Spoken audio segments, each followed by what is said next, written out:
Ladies and gentlemen, goblins and ghouls. Welcome to Turn Off the Century, The movie podcast exploring films from the turn of the millennium through the end of its first decade. I'm Robbie, and I'm joined by my fellow auteurs, Hunter and Sauce. Hang out as we revisit the spoofs, bangers, crimes, and chaos of an era we're still trying to understand. Today's movie, the 2005 classic, Kingdom of Heaven. Hi, I'm Ridley Scott. I'm the director of Kingdom of Heaven. I think we could say this is the director's cut, which I still think shouldn't have come out.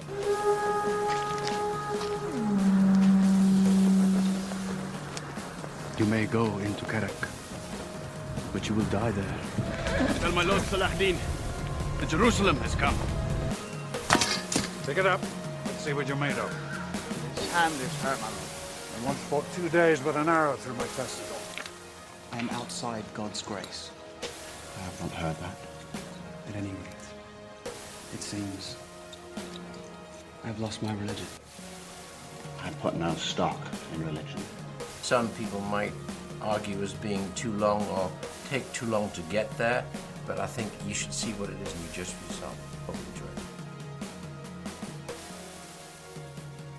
Our Father, who art in heaven, hallowed be thy name. Thy kingdom come, thy will be done, on earth as it is in heaven. Give us this day our daily bread, and forgive us our trespasses, as we forgive those who trespass against us. And lead us not into temptation, but deliver us from evil. For thine is the kingdom, the power, and the glory forever and ever. Amen. Welcome to Turn Off the Century. This is the Catholic Cinema Club. And boys, I need you to repeat that.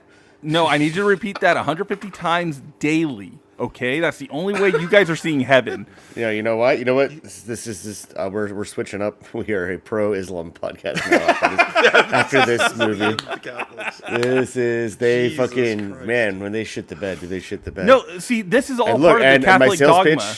You're saying to do that 1,000 times a day. Call to prayer 5 times. That's it. 5 and you're done every day.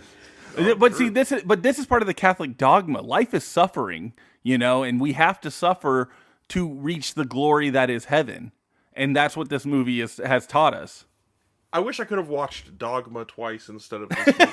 I would have been much You probably happier. could have squeezed in 3, I'm going to be honest. If you watched my version that I watched. Jeez. Yeah, no, I did not, thankfully. Y'all were... Yeah, I cannot believe Sauce was like, we got to watch the director's cut. Absolutely no way y'all added extra I watched 30 the minutes long. to what I watched the even longer director's cut. Insane. I watched the director's roadshow cut. It has an overture and it has an intermission.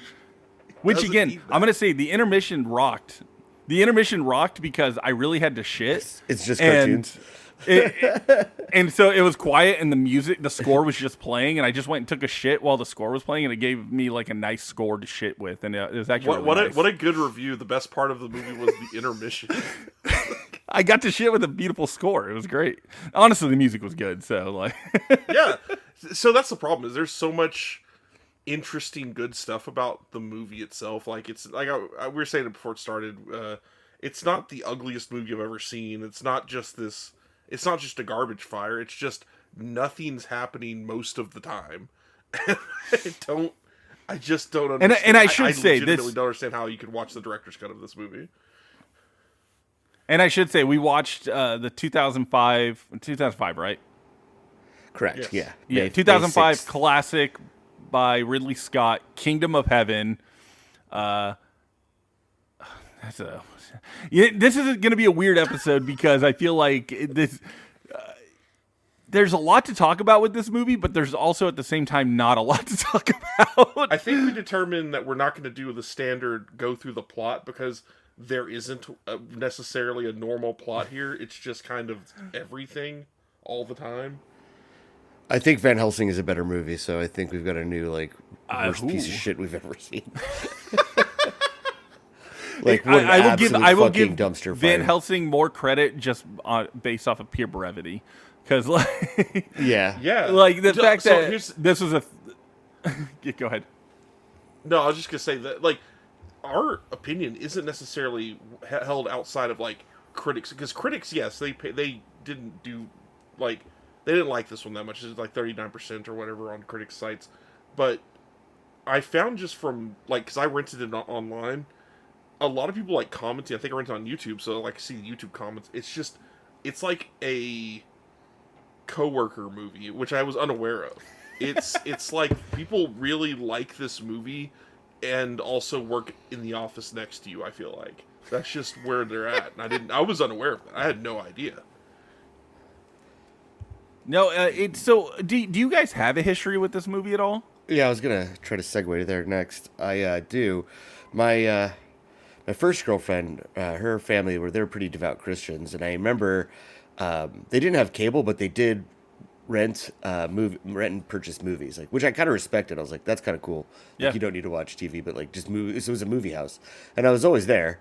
And I remember them putting that one on for us, and at the time being somewhat charmed by it, but I never made an effort to see it in theaters because by 2005, the post Lord of the Rings, the trend of every big summer movie has to be big epic. Has to be an epic with battle scenes in it.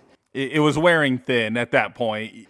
By 2005, this was Orlando Bloom's sixth fucking go at it. So, if you count all the Lord of the Rings movies, Troy, Pirates of the Caribbean. I don't think that one really has like the a battle though, like Pirates like a war Pirates scene. though has a lot of swashbuckling. I'm gonna count it. Sure, yeah, and but also Troy being I think the other one where a movie famed for having like giant battle scenes. Like, definitely, yeah. You know the. What? Sorry, the Iliad. I was like, is it called the Battle of Troy? I don't know.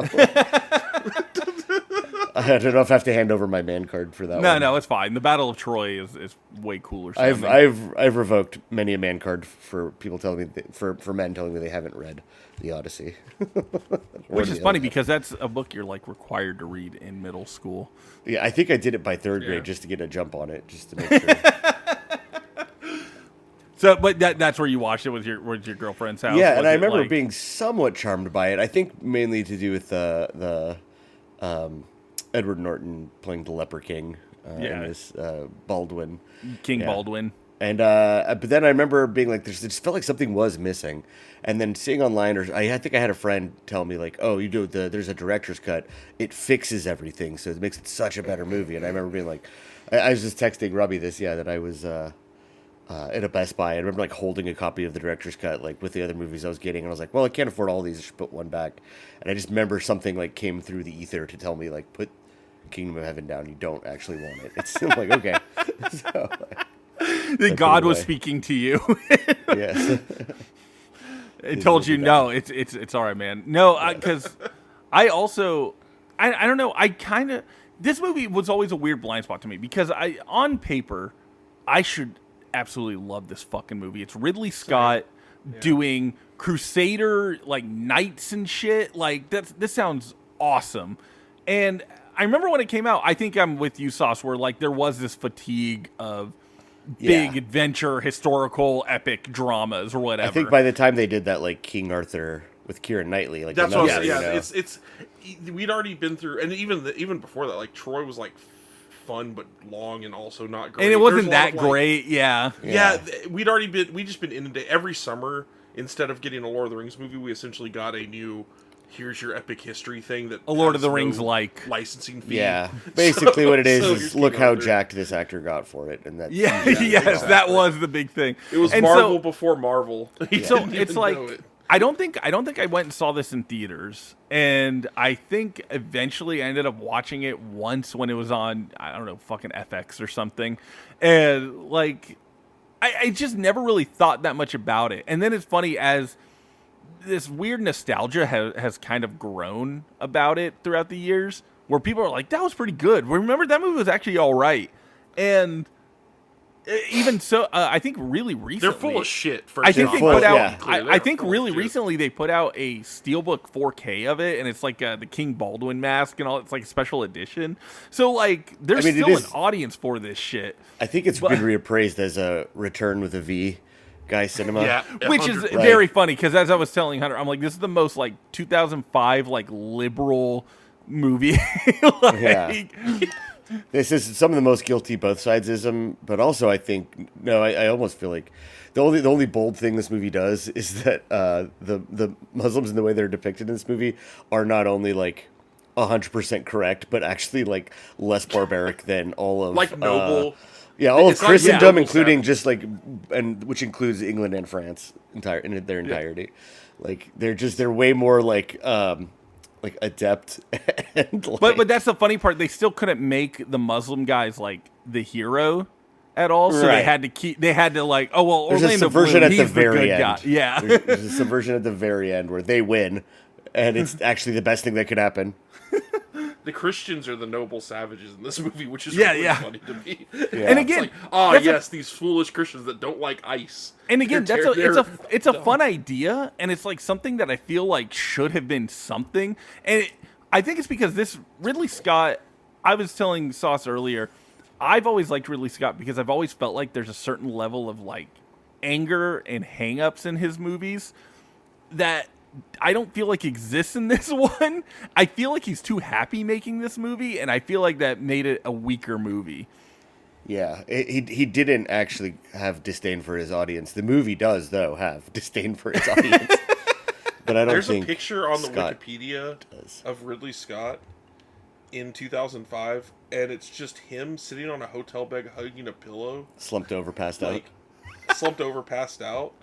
And I don't know. It makes me like kind of sad that if that's what he's going through for this movie, for fucking Kingdom of Heaven, like what are we doing? Like I'm mad about this movie. Honestly, I think I'm more upset about this movie than I have been about anything else we watched on this podcast because I remember seeing it back on TV. Yeah. But I don't think I've ever watched it all the way through. It's one of those ones I think that they showed on TNT or something. Yes. Or FX or something. I think like it was that. FX. And, I feel like this was like a total FX movie. yeah, and I definitely have seen like parts of the battle sequence. I've seen everything out of order to some degree. And I guess this entire time I just thought there was more movie in between all those scenes. I thought there was more like More going 'cause on. you see those individual scenes and they're interesting. It's like, oh yeah, the scene where he does the everyone shut the fuck up, the scene where your Saladin's talking and they have the pre-battle meeting. It's like there's some interesting looking and like 2005 looking, but still like for the time good looking stuff going on.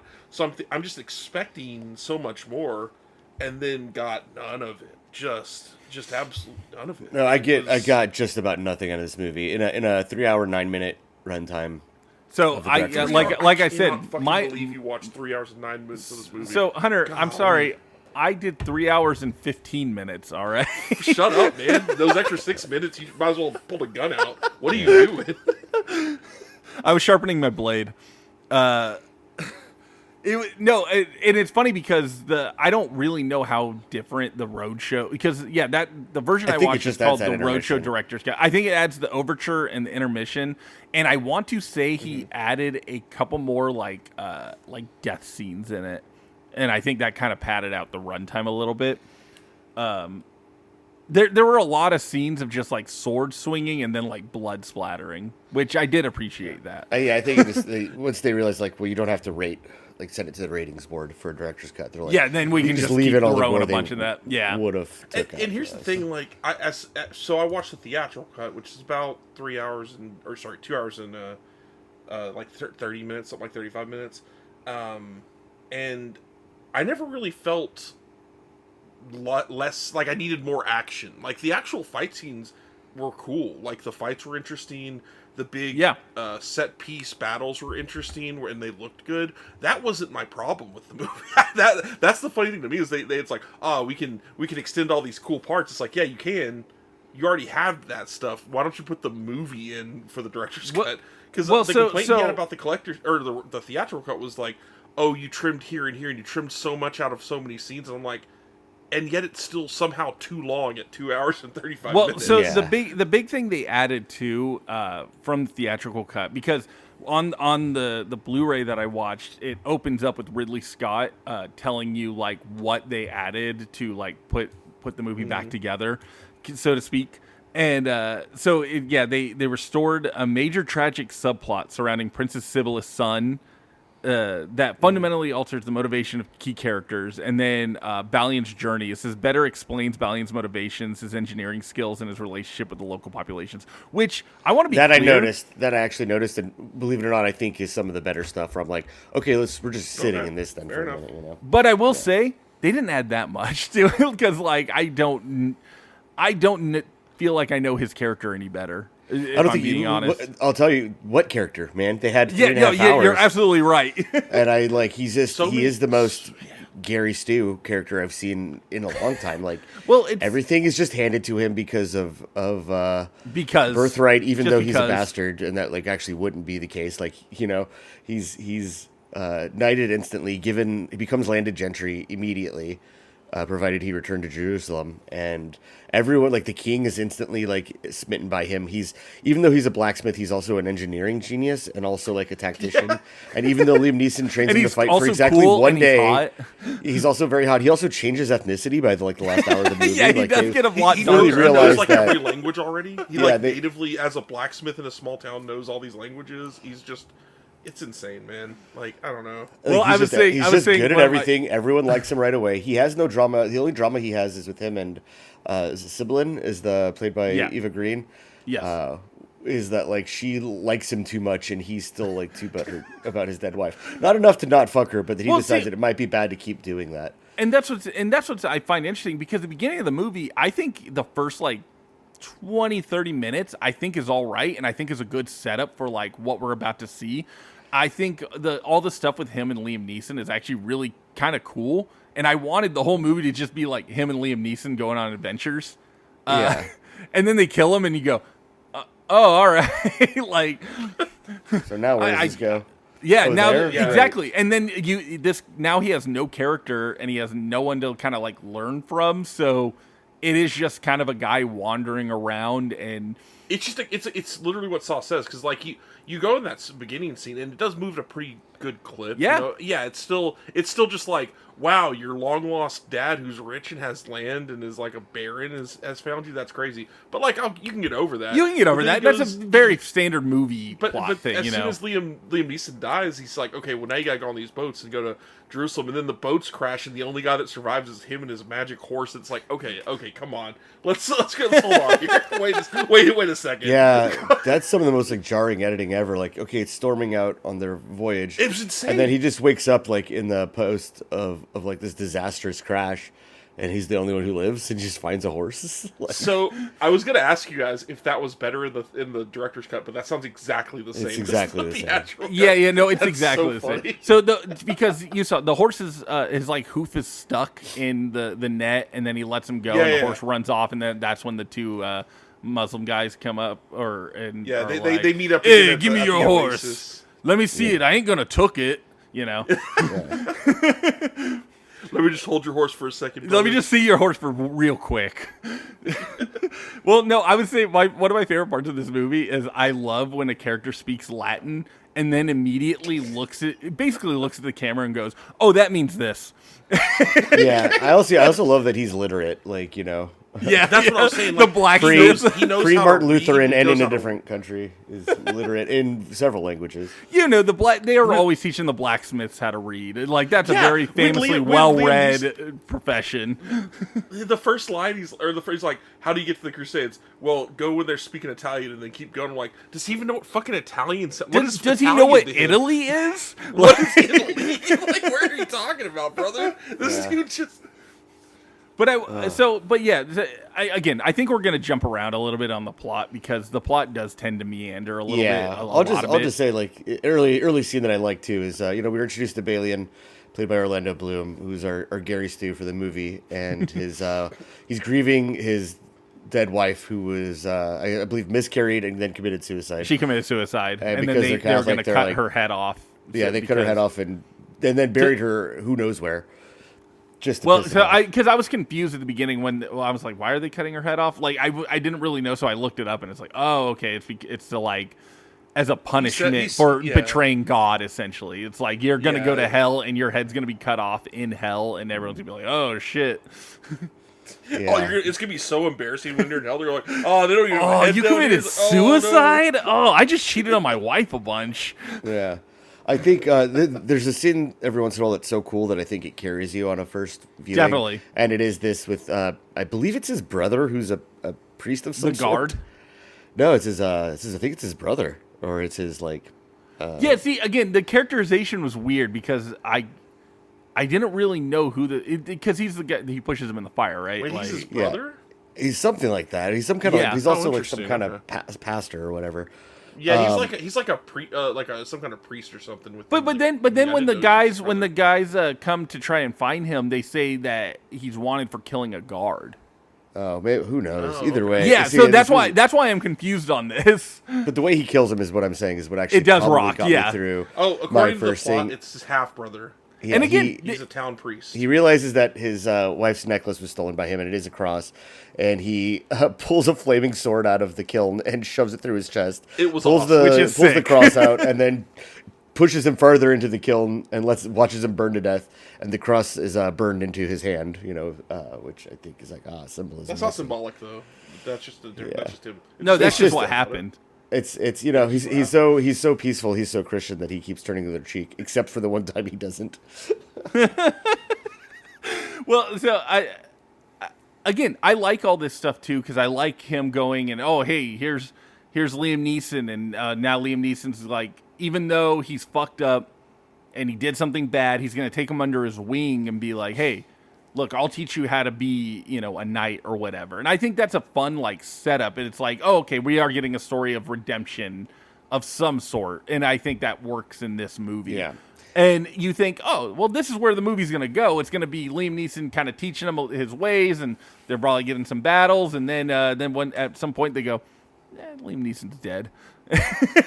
So this is the second movie. This is the first movie of two in one summer where Liam Neeson plays an Act 1 mentor who pulls the main character. You're right. You're right. in the world. Yeah. So famously, like a month after this, Batman Begins comes out. Batman he Begins plays came the out, exact yeah. same fucking character. Which is funny And he was because already, he already played Qui-Gon Jinn, so and Batman he's got- Begins he's was got kind history. of Last Samurai 2, which is another historical epic. Which Last Samurai, way better movie.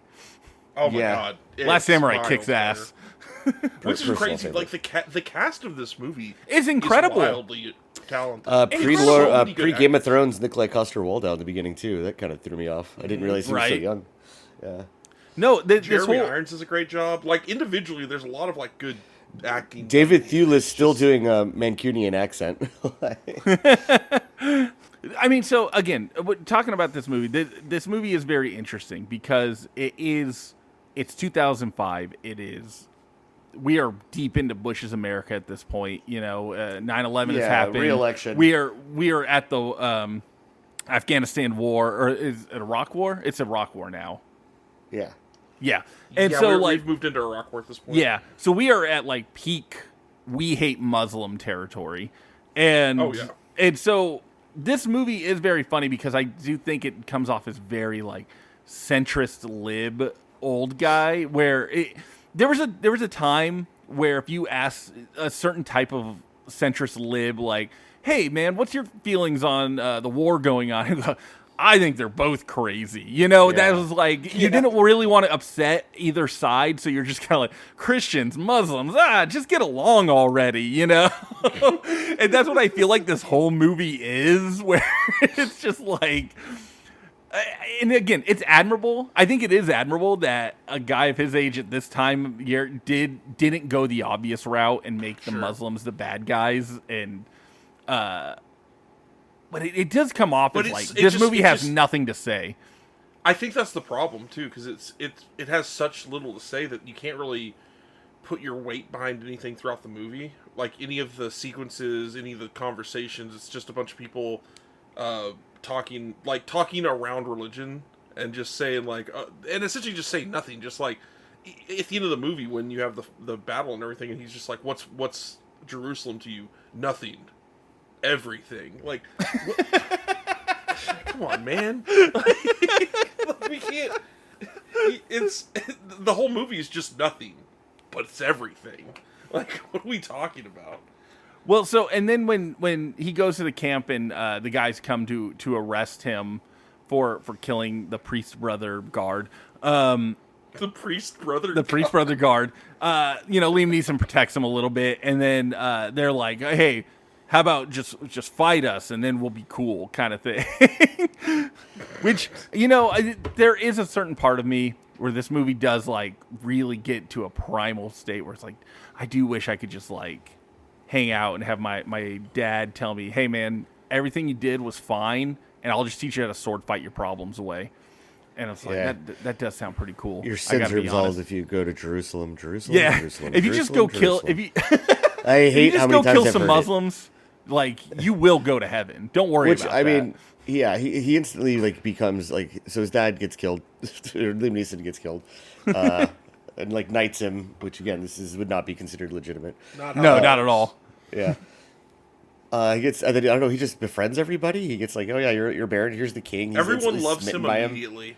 Yeah. He can do no wrong, He's automatically forgiven of his sins, even in their eyes. And then from what we can see is that, like, just, I assume, just France and England are just, because they're so convinced, like, well, we fight for our religion, which means we're always right, which means we'll always win. So they're just itching, to start some shit with Islam. Yeah. Something I texted Robbie. I was like, I'm really glad we got rid of all this drama in that region. Just rip that Band-Aid off. Yeah, we took care of it real early. And there's nothing going on now. We put that baby to bed. That is nothing contentious about that land. Once we got this over with, And that's why the Bible is ultimately so helpful in our day. So helpful in our understanding. The Bible, it's like instruction manual. And we did it, and it worked. Yeah, again, man. So it's like, this really is the perfect dad movie, though. I will say, this is the perfect dad movie. Because this is a movie that's designed to have on... I almost feel like we did a disservice by watching it on a Monday when we should have watched it on a Sunday, early afternoon, while we're, like, periodically mowing the lawn or something. And we'll leave... Flipping between this and a NASCAR race. Right. And then we'll come back in the house and we just we'll stand in front of the TV for 15 minutes to watch the battle scene. And then when it goes to commercial, it's like, okay, I'll go into the garage and work on the car a little bit. Yeah, this is 100%. Like, I'm sitting on the couch. My dad comes in after mowing the lawn, has his hands on his hips, stands behind the couch watching the scene. Like, one of the scenes is like, that's crazy. And then just walks back and does something else and comes back in. And there's another scene. He's like, wow. And then just leaves again. And then I don't actually saw all of Kingdom of Heaven. I don't think you need to watch it with your own dad. Like I said, I think I watched it with my girlfriend's dad. I don't know if they went shopping or something, and I had fuck all to do. And I think we literally just cracked a beer and just watched it on his couch and just occasionally looked over each other like, that was pretty cool. But it was just a 4-hour hang of what the hell are we doing, man? Did you see those siege towers fall down? That was rad. This movie does meander at such a bizarre pace where it's again, there's several moments where I really truly thought I was like, am I just not paying attention? Do I not know what's happening in this movie? Am I just missing complete scenes?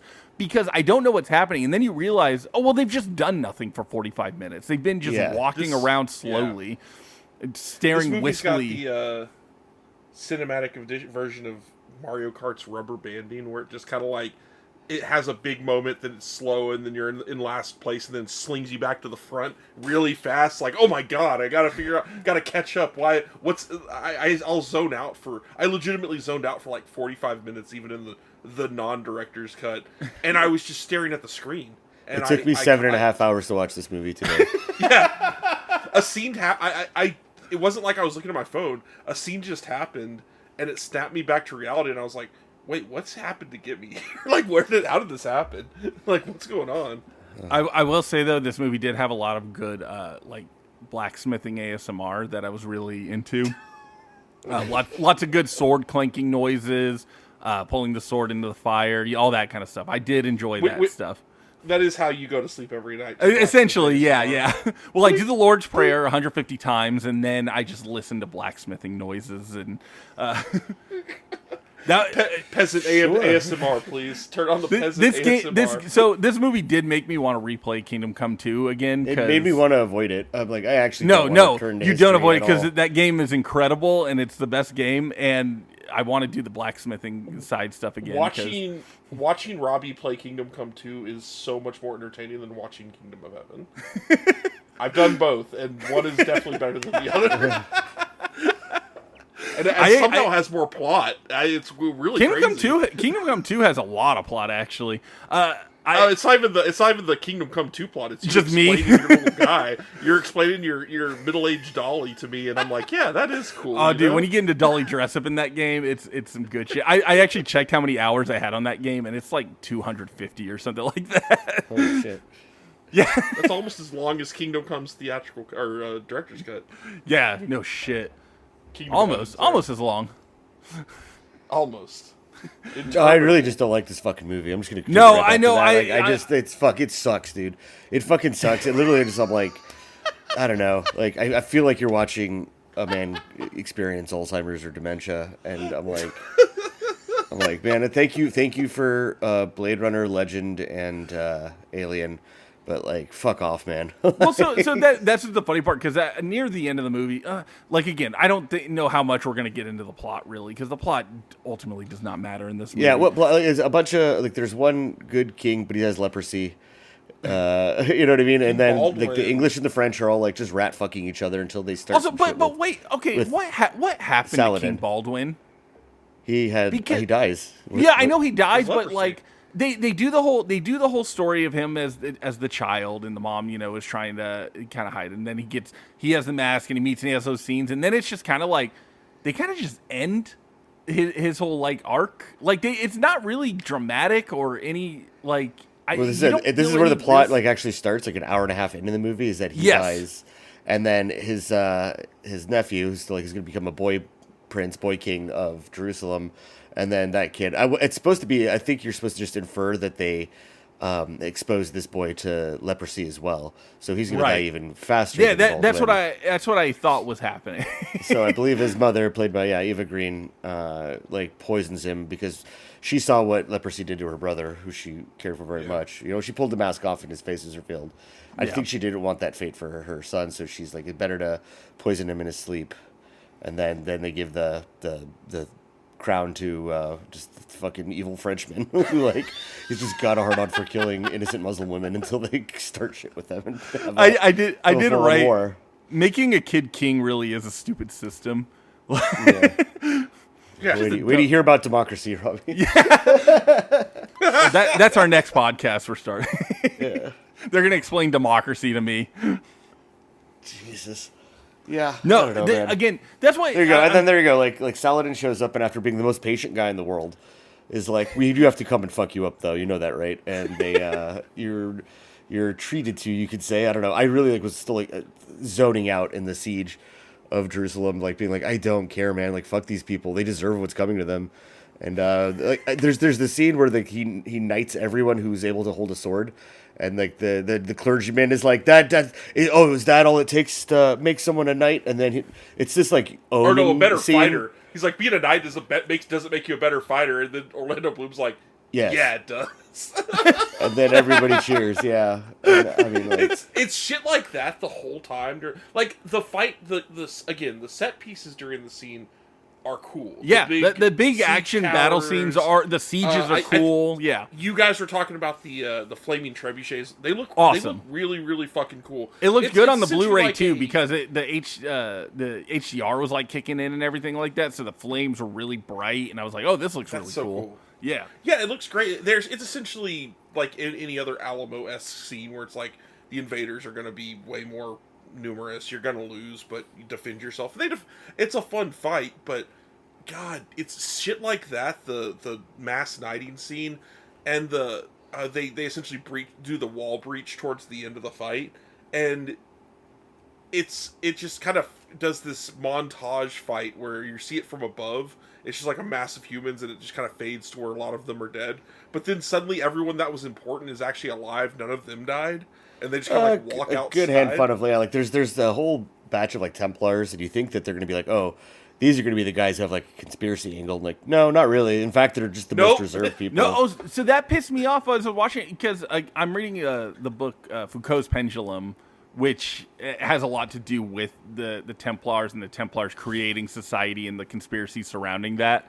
And I was like, man, for a movie that's all about the Templars and all this kind of stuff, it's really not as conspiracy brained as I would have liked it. I think that would have been cool if they would have went a more conspiracy angle with it. I think it would have been cool to do anything interesting with the knights, because they are the most boring characters in the movie. The fake knights that he knights at the end are more interesting. They're just guys that they're just lackeys. They just hang out around him. They're his little gang of dudes. On its own, could have been a cool movie. Yeah, the only one that has any personality are the bad ones. All the bad guys have personality. The good guys are just like, I'm bald, tall, and big. Like, yeah, cool. I really cannot tell any of the characters other than Orlando Bloom and like Liam Neeson and Girl. I can't really tell. I really can't tell any of the characters like what separates them character wise. Like no one really. You're right. No one really has a character in this movie. Even Orlando Bloom doesn't have a character, and he's the guy you're following. It's a stretch to call anybody three-dimensional here. It's a stretch to call anyone two-dimensional here. They all feel pretty one-dimensional, if anything. It's brutal. Like, again, it's just the bad guys. It's the evil. I forgot the guy who takes over for, or was supposed to, the French guy that they all hated, and then he actually at least had some form of a character. Like the bad guy. He's just fucking evil and he loves it. He's so blinded by his Christianity that he learns nothing from it and just means that, like, well, I am this religion. That means whatever I say and do is correct. And actually, if this happened, it's God's will. Yeah, boring, but way more interesting than Orlando Bloom was in this entire fucking movie. Yeah. And then the evil. What's the actor's name? The guy. I always forget his name. Brendan Gleeson. He was like cool character. Like they're just infinitely more interesting. You don't see enough of them, and then you just have to see Orlando Bloom and his like no emotion posse running around. Well, everything kind of feels like every scene in this movie kind of feels like a vignette. In that, like nothing ever really. Well, you know what I mean. It's like nothing feels connected. Where it's like, okay, hey, we're at this part. This is these characters. All right, we're moving on. Now we're at these characters. And it's like, I don't know how we got from one scene to another. Watching the long version of the movie, it still feels like they just forgot to connect scenes together. Yeah, they have the whole sequence. It just kind of goes from, I'm in the city. I find, like, I'm rediscovering my Christianity with Orlando Bloom. And then he's like, oh, and now I'm, like, running the city. And now I'm, like, getting water wells, and I'm, like, in charge of everything. And it's like, what? And it's the Gary Sue aspect of it. It's just things happen to him. He doesn't do things. Things just happen to him. He doesn't take any action. Yeah. He's constantly refusing the call at every. Like all of the final hour of the movie could have been avoided if he just agreed to marry the girl that's in love with him. And then his the usurper would be killed in response. He's like, well, I can't be responsible for an evil man's death. Like, what? Yeah, I can't be what are you talking about? Let me be responsible for a bunch of innocent people dying in a siege. Let me do that. Well, so at the beginning of the movie too, when they go up and they tell Liam Neeson, they're like, hey, he's wanted for murder, and he goes, well, I'm a murderer too, and it's like. And it's like, again, you think that's going to be like the running theme through the movie, but they abandon that several thousand times, seemingly. And then it's just like, no, he just kills people constantly. I don't know. Yeah. And he never really seemed to have much quarrel with killing people, if I'm being honest. No. Right. No. The most complicated characters in this feel like it's Saladin and the bad guys. Like, that's just where we're at. Like, and I'm not saying Saladin is a bad guy. He's the, the main antagonist, but he is just interesting. And I guess I wouldn't even say he's the main antagonist. Baldwin's I think Guy is the main antagonist because he's the one who's like starting shit. I think Saladin is just a force of nature. He is actually true, like God's wrath, brought onto them by just he's a very like wise noble leader. He wants to avoid as much bloodshed as possible because it's actually against his religion because he actually follows his religion. Right. Yeah. So again, we're jumping around so much. I'm fine with this. But I want to just pull out two of my favorite quotes of this movie because they made me laugh. One of them is when the girl, what's her name? The one with the henna on her hands. Sabella? Eva Sabella. Green. Yeah, when she's eating and he goes, it seems years since I've seen a woman eat truly. I was like, I didn't know what that was in reference to or what they were trying to say with that one, so I thought that was just a weird line. And then my other favorite line, speaking of like Bush's America and just that era, when he goes, "Oh, I thought we were fighting for the king, but we were just fighting for wealth and land." The Jeremy Irons one. Yeah, and then I wrote down an asterisk on my note. I wrote jack off motion because all I could picture is Ridley Scott going, "Oh man, I nailed that one." Bush is gonna pull out of Iraq any day now. I did it. I exposed that the war is actually for oil. So, checkmate. That's what I imagined Ridley Scott was doing. Oh my god. Yeah, I mean, it was what he was doing. It's not definitely not your imagination. He just was doing that. It was literally him just looking at the camera and being like, "Yeah, do you know what this war really is about?" Crazy, and like right? you know, he was sitting there. He had a real time with Bill Maher on the TV. It was Friday night. He had it TiVo'd, and he was just like putting that shit on, and he's like, all right, now I'm cooking. Now I can think. Now I can think. And Bill Maher, he's on TV just going, you mean the Republicans? And everyone's just losing their mind because 2005, what a hell of a year, everyone. Am I right? I enjoyed it. I was having a good time. I graduated high school. I had a girlfriend. I started college. I got given graduation money. That's also what happened after. True. 2006. And that was pretty bad. Yeah. What a terrible movie. I regret pitching it in the first place. I just thought I would be like, you know what? I think I liked it. It'd be nice to revisit it as a man, especially now seeing like the meme of King Baldwin and the silence. I remember I did like actually do the sit up and like point to the screen like Leo when he put his hand out to do the silence. A real YN is talking, like.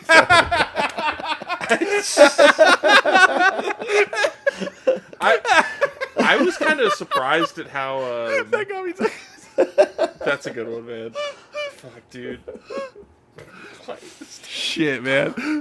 This movie sucked ass. It sucks. You know what though? It sucks worse than Van Helsing, but I'm like, I don't know, like. I feel like I made me realize that maybe there's just other shit that's not that bad in my life right now, so I can't be like stewing over how mad I am. It adds to my case against Ridley Scott that I think the wrong Scott brother died. Oh, and I think Tony's the actual better fucking director. Oh, now see, I'm a Tony guy too. I'm with Tony you. Guy. We decided I like Ridley's early career and Tony. I like Tony more consistently throughout his career. Correct. But I think Ridley has the higher. I think we talked about this. Ridley's the higher highs, lower lows for me. Yeah. Tony Scott made a lot of garbage. What do you call garbage? Stop. What do you call garbage? All right, let's go. Let's go to Tony Scott's filmography. Yeah. Here. Let's go to. You know what? Let's go to that. Let's go brother to brother here. Oh, like brother. Oh, yeah. Yeah, we're pitting brothers against each other, much like the Catholics versus the Muslims. The concept of this episode has changed drastically from when we started because this movie fucking sucked. So let's go brother. This is a brother fight now. Yeah, we're going brother fight. God, Google's actually worthless for finding. Hold on. Anything. Yeah. So if you want our just general recommendation, do not waste your time on Kingdom of Heaven. I truly don't even let if you had anybody all that convince time, you. Even if you have all that time, yeah, legitimately, there is no juice worth the squeeze. Watch it on YouTube Shorts. It's fine. Yeah, that's what I can actually comfortably say. Watch it with like the narrated it was definitely voice that talks made about for it as TikTok. Watch it with a narrated AI voice that talks about it as if it's something that actually happened. Okay, so first Tony Scott movie, we got The Hunger. Yeah. What do you think? I mean, it's fine. That's a first movie though. That's okay. Like, yeah, but okay. So Ridley Scott's first movie is Duelists. That's okay, but And I that just said movie's incredible. It's big. They start big, or they really had a better start. Okay, Tony I Scott's did next say movie, Top Gun. fucking rules. No, Top it Gun sucks. fucking rules. Top Gun sucks. No, it doesn't. Fuck you. It's always no, sucked. it doesn't. It always sucked. No, it No, it's hasn't. good. No, it's a good movie. I'm sorry, brother. Its third movie, Beverly Hills Cop 2, which is the best Beverly Hills Cop. So Yeah. I'll give There him we that. go. okay. There I we was go. about to say we're about to talk. Movie after that, Revenge. Tell me about Revenge. I want. Hey, fuck you. First off, Days of Thunder same year. So fuck you. He put his time into Days of Thunder, it's just shittier Top Gun. No, it's not. It's cool Top Gun because it's NASCAR Top Gun. It's shittier Top Gun. Top Gun is way cooler because you have jets. Jets cooler than NASCAR. Easy. Yeah, I mean if you're boring, but I'm not. So Last Boy you, Scout. Mitch. Last Boy Scout actually kicks ass. So good I'll movie. give it Okay. that. True True Romance. Romance. True Is Romance. True Romance. Literally the a better than what all of Quentin Tarantino's actually directed movies. Yeah. Why? Why? Because Tony Scott directed it, not Quentin Tarantino. All right, Crimson Tide. Great. Crimson Tide rocks. Yeah, that's fine. Yeah, Crimson Tide is cool. The Fan. Hey. Okay. What were you doing in 1996? Fuck Nothing. you. Enemy of the State. Great. Awesome. Good movie. I don't know about that. Whoa! What is this? Spy Game. Sucks. Good Does movie. suck. Spy Game sucks. Aesthetically No, amazing. it's okay. Sucks. Man It's on Fire, okay. I will It's go to not bat great. for, and Man on Fire Man is on- one we will be doing on Man the on show. Fire, Because Man on Fire kicks classic. ass. Yeah. Man on Fire is a Oh, yeah. is a fucking Tony Scott banger. does We did all do a this- segment for the BMW short films Beat the Devil, which is one of the better ones too, with James Brown and Gary Oldman. Gary Oldman See? playing the devil. Yeah, that's great. It's fantastic. Then we got Domino after that. Domino was just Fun worst movie. Man on Fire. yeah. It was. Deja Vu, which was just worse Domino. And then Deja Vu was a weird one. I actually watched Deja Vu pretty recently, and I kind of enjoyed that one. It's weird and that he then- did two train movies as his last film. Yeah, So yeah, much so it I is was kinda confused weird, by right? both of them, all within a year of each Yeah. other. Yeah, the remake of Taking of Pelham 1, 2, 3, and then Unstoppable. And that is yeah. weird. That is a weird thing. I wonder what I believe the, Denzel's in both too, so that's why Yeah, he is. And honestly, when you were a train guy, you just kind of start doing train stuff, man. You get interested Yeah. in that. that's became a train that guy. is actually true. And he was the right age where like trains were probably looking real interesting to him. Why get a model train when you could just make a train movie? You can afford like yeah. I mean, that's why why Walt Disney created Disneyland, because he needed a place to put his train models. You know what I mean? Exactly. So Tony Scott, look, respectable filmography. I'm gonna say that Again, respectable, But what I'm saying here there's is a lot the of thing I'm crap saying there. is, there's not a lot. There's First a off, lot there's of not crap. A lot of crap. There's a lot of You're full crap. Shit. There is some lower end stuff, but what I'm saying is he didn't have as high highs, but he still had pretty high highs. But his lows weren't that low. His lows were like fine. Yeah, I mean, Okay, we're gonna go to Ridley Scott. let's go to Ridley Scott here. His gonna first take us a movie is minute. The fucking Duelists. Yeah, okay, that's great. You come out of the gates hot. Everyone loves One of the Duelist. coolest Duelist is movies great. ever made. It's great. I And love the then movie Duelists. after that, Alien. Yeah. Listen, you're not gonna get an argument. The Movie first after three that, movies he Blade did- Runner. Listen, dude. Okay. Movie after that, Then what was Legend. Legend That is not- rocks. No. Legend. So and rocks. here's the thing about those last two: both of them are saved in the director's cuts. Unlike Yeah. so like That the was original always- ways of watching those movies were not fucking good. That is though. true.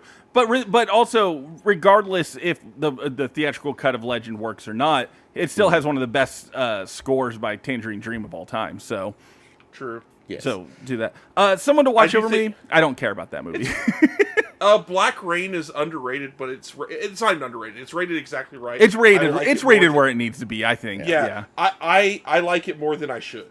Is how I That's feel fair. About, Thelma Black and Rain. Louise kicks ass. Yeah. Thelma and Louise does kick ass. All-time you're right. classic. All-time All-time classic. classic. Conquest of Paradise is. I don't really know Conquest of Paradise. I got to be honest. So Conquest of Paradise, I feel like is circling back around to what we just watched. This feels like the origin of what he does later throughout his entire career. He loves his. He is a Ridley Scott is an old man at heart. Yes. He started out as a guy who liked history. He wanted to do these historical movies, and Except he does doesn't them actually and care about and- history. Except he doesn't give a shit. No, about he the doesn't- history he doesn't give a in the fuck. movies. And this it's exactly like that. That movie, he does not give a single shit about accurate historical at all. It's literally just, it's about Columbus, exactly what you'd expect, but it's not accurate in the least about any of that stuff. And I get that. Is it a decent movie though? I don't think I've ever really watched it. I don't think it's honestly that good. It's fine. It's like a. It feels more like an 80s movie to me, but I always forget it came out in 92. In my head, it like came out in 87 or something. That makes sense. It's one of those weird ones. Yeah, then we get White Squall. White Squall's all right. You know, that's actually where we go one, we go all comes from. Is from White Squall. Yeah, isn't that funny? Yeah. Then you got G.I. Jane, which G.I. Jane Sucks. isn't my favorite of his, but sucks. I think people forget how big of a fucking movie that was. I think it's because she was so big at the time. Like she was really, like, I think you're right. Huge draw. And then the fact that a beautiful woman would cut her hair was what got people to see that. Yeah, movie. that was like transgressive as you can get at that time. Then you get to The movie Gladiator. itself's not that great though. Gladiator rocks. Did not deserve the Oscar. Very fun movie. But here, you know what? So but this again, comparing Gladiator to Kingdom of Heaven. Now, Gladiator is what I wanted out of Kingdom of Heaven. And I would have loved a dumb historical action movie. And that's what saves Gladiator, is that there's almost no pretension to Gladiator. It's just like, this is the dumbest, loudest, most bombastic shit you can get, and it kicks ass. and it's fine because the difference to me is that Gladiator is not taking itself as seriously. It's a serious movie tonally, but it knows it's an action movie. It knows what it is at its core. It doesn't waste as much time just kind of dicking around, having two guys playing chess or giving each other ice and shit like that. It's just a good solid action movie that happens to have some historical aspects to it. Another great cast, like what Sauce said, a lot of it was Russell Crowe modifying what the script was telling him to do. He didn't, like, he was changing his own lines. Right. And he is a force in that movie. So, I mean, like, I don't know. No, I like Gladiator. I think Gladiator's cool. And honestly, I'm going to say it did deserve the Oscar. I don't know. I don't necessarily agree with that, but whatever. I mean, it's a good movie. It's good. Hannibal's after that. Hannibal is it's fine. Black Hawk Down. Evil movie.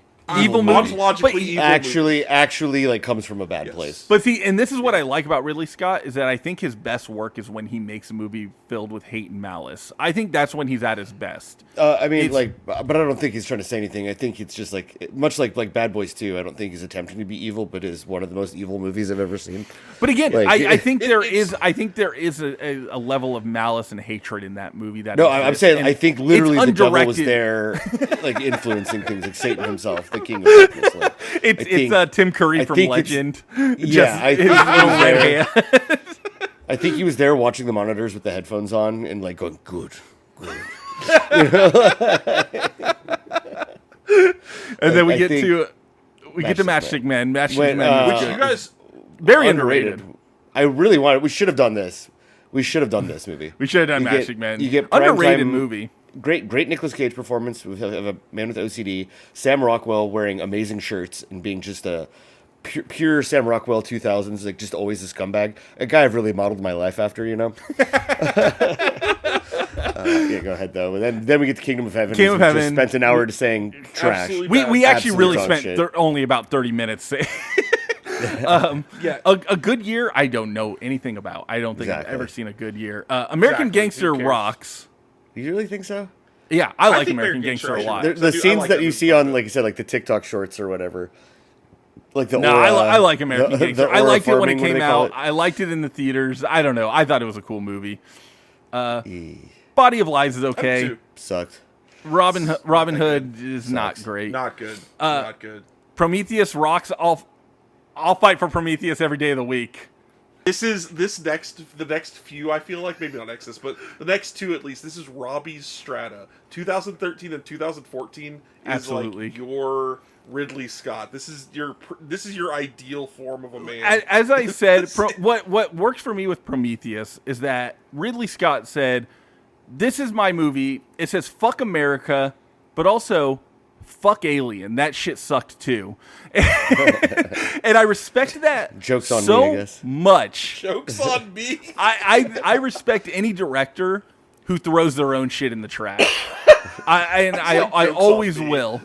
Yeah. And it clearly speaking was of- not like I sacred to guess. him. Like it was a pain in the ass to make that movie. And It was a pain in the ass to make that movie, and it probably gave him a lot of cachet throughout the years. But I think at a certain point, Alien became such a like a franchise that course. it's just like, I think that was him when they said, "Hey, you want to do the sequel, the legacy sequel?" I think he just kind of used it to go, "I don't fuck it, yeah, fuck you, who gives a shit?" So Yeah. like, Would you I give me really like how $200 much million? hatred Sure. is in that movie. I think there's a real level of hatred that you just don't see in films, and I just resonated with that. Same goes with The Counselor. I Counselor. fucking love The Counselor, and I'm glad. I feel like more people are starting to come on back it. around It and was relook pretty at universally panned when it came out. I it. remember. Yeah, people fucking hated being it. very apprehensive going into I'm it. still not a Counselor guy. It's my favorite on our author of all list. time, Cormac McCarthy. It's Sure. it's Ridley Scott doing Cormac McCarthy, and I love it. Everyone talks like a poet because it's a Cormac McCarthy, story. So everyone talks like a poet, and the world is just an evil place. And I don't know. There is something almost mystical about the movie. It feels like it's almost spiritual in that sense. It's a very bizarre movie, and I just really love how risky it is. And I really believe that the reason people didn't like it is because it is one of the most hate-filled movies I've ever seen. Like, It is. and I think people weren't ready for feeling bad. Yeah. After The Counselor, even if you don't like, I'll say just I'll concede that you like The Counselor, you like The Counselor, Sure. whatever. I'm not going to argue that. You enter this strata of everything either being based on a novel, Yeah. or This really this is bad.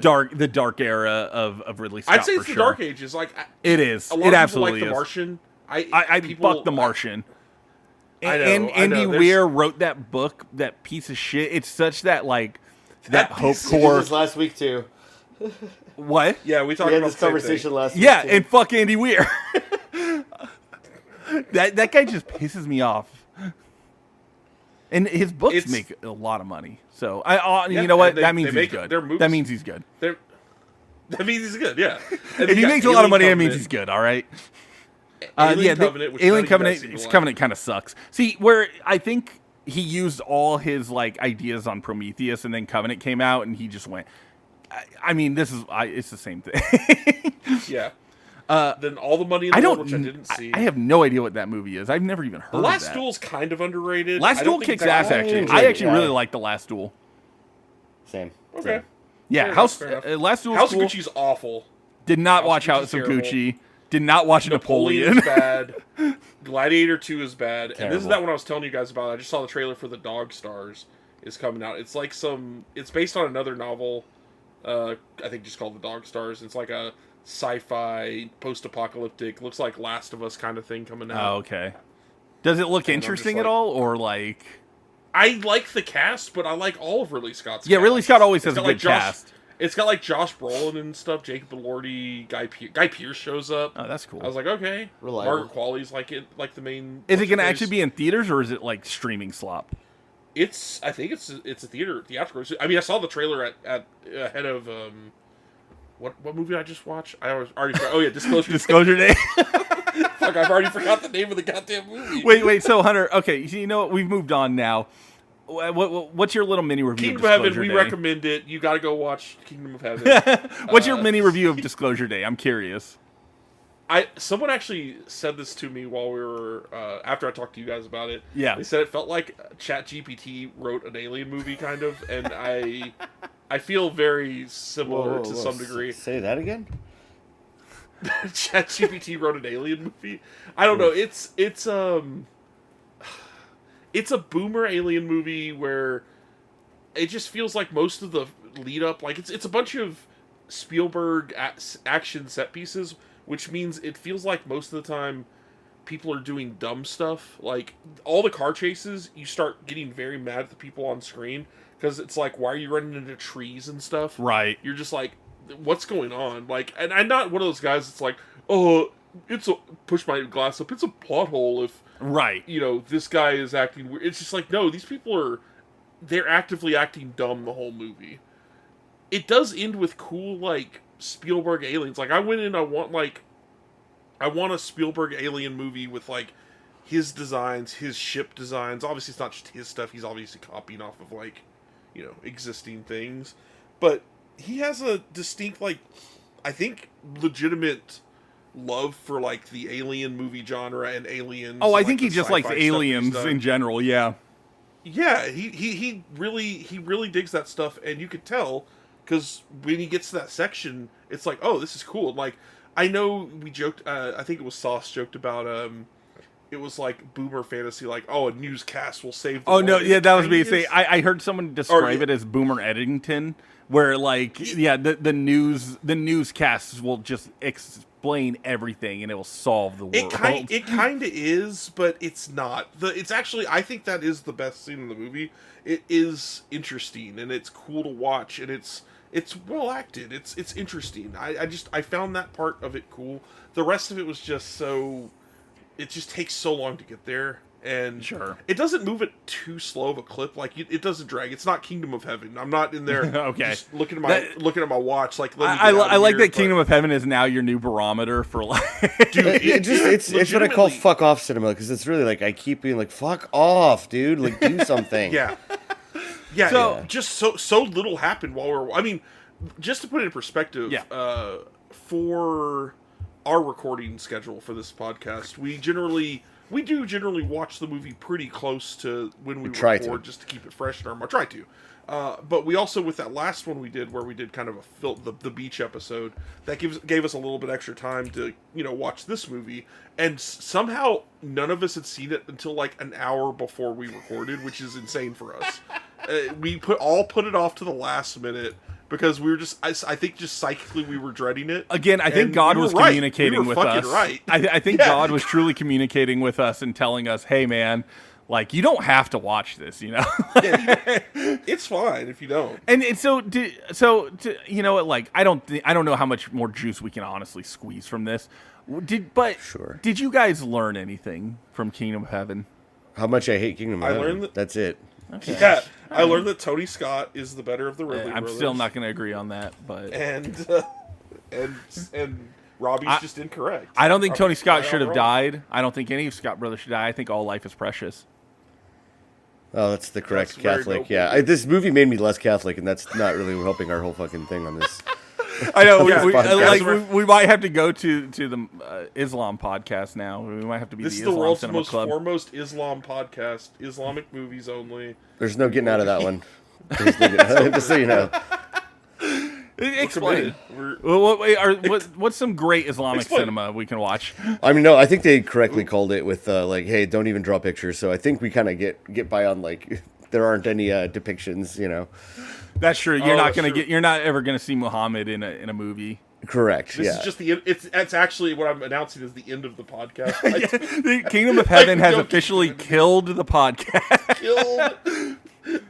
And mean, because it's next a up suicide, we're all gonna have to get our heads chopped off. Because when we go to hell, we're gonna have to send a message to everyone that we killed ourselves. Do we have any auteurs that we need to defrock before we go? Dude. I mean, there's countless ones, but I think we're kind of reaching this like zenith that we're eventually just gonna have to get used to the idea. Not that it's gonna be done, but that like these companies just keep showing up with a dump truck full of money. Yes. To get Well, they're trying to famous inflate directors that and AI actors. bubble so much because I know Martin Scorsese, unfortunately, Yeah. was recently praising using some AI program to do storyboards. Yeah, rather than pay people to do it like he's been doing for decades.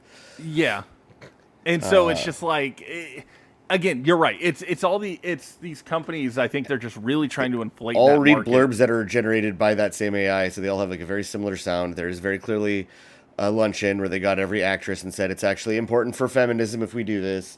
They got like said they even Nicholas Winding Refn put out a Prada ad featuring himself and AI and Kojima. Hideo Kojima, Oh yeah, which I mean that we're was canceling that one for sure.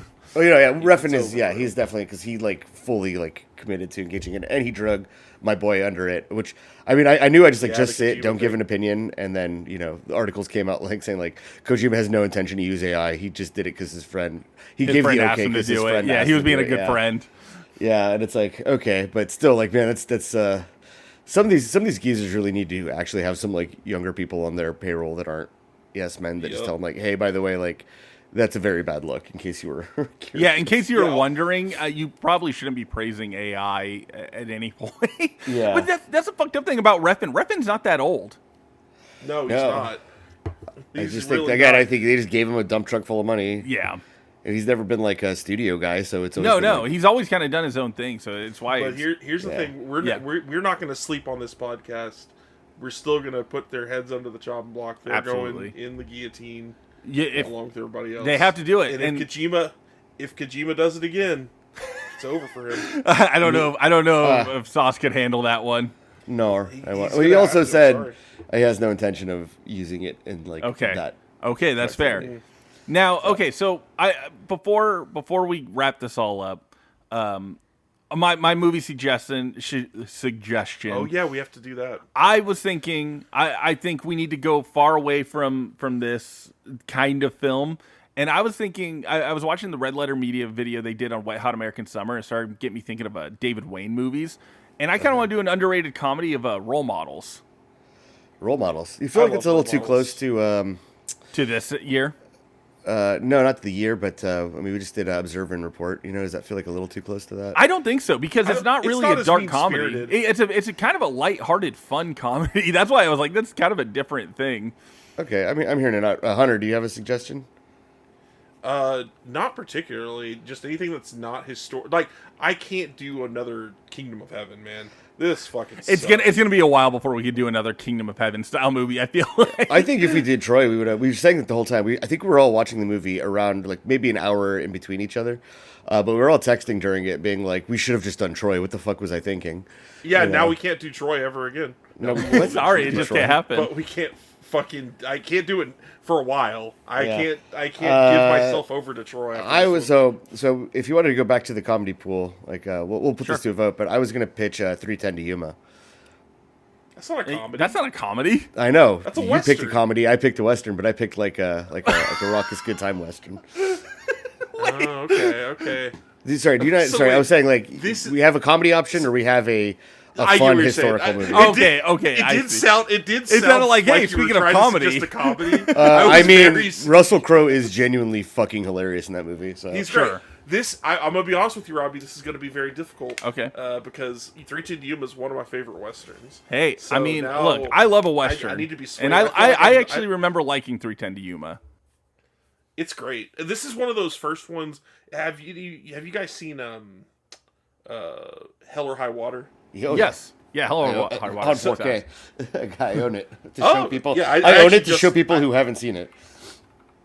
This is one of the first movies where Ben Foster really kind of steals the show. For Agreed. Yes, I I remember that specifically. Actually, you know what? 310 to Yuma. I think that will be the next one. Yeah, cool. Hell Sounds yeah. good. I just Let's wanted do to it. just go I'm to a down- genre I'm we haven't done yet. It's like Western. Yeah, sounds like Western next is level. right. I love there. westerns. This is exciting. So westerns is one of those genres that you guys make. I don't know if Sauce actually knows this, but Robbie's made fun of me about this. I'm like one of the 10 people in the U.S. that went out and saw Horizon and American Saga.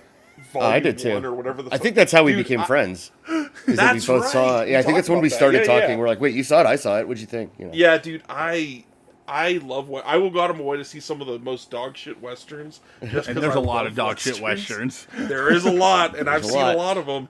But I love this genre, so I'm really pumped. And this is a good one. I think it's cool because we're just talking about Russell Crowe and Gladiator. This is another really good Russell Crowe movie. I mean, again, Ben Foster steals the show, but I really like Russell Crowe, and Christian Bale does a great job in this one. I don't really like the kid, but I think everything else in it I really enjoyed. I think he's All right, good. cool. Well, so then 310 to Yuma it is. And we can do role models after that if you want. Yeah, I think that's a good way to end this. Now all I can think about is with Russell Brand, Russell Crowe. What the fuck? Naomi The Kanye Russell. song. Russell Brand. Russell Crowe. Come on. Come on. All right, fuck you, Hunter. I'm gonna pour hot oil on you right now. Turn off the goddamn podcast for once in your life. Jesus Christ. Okay.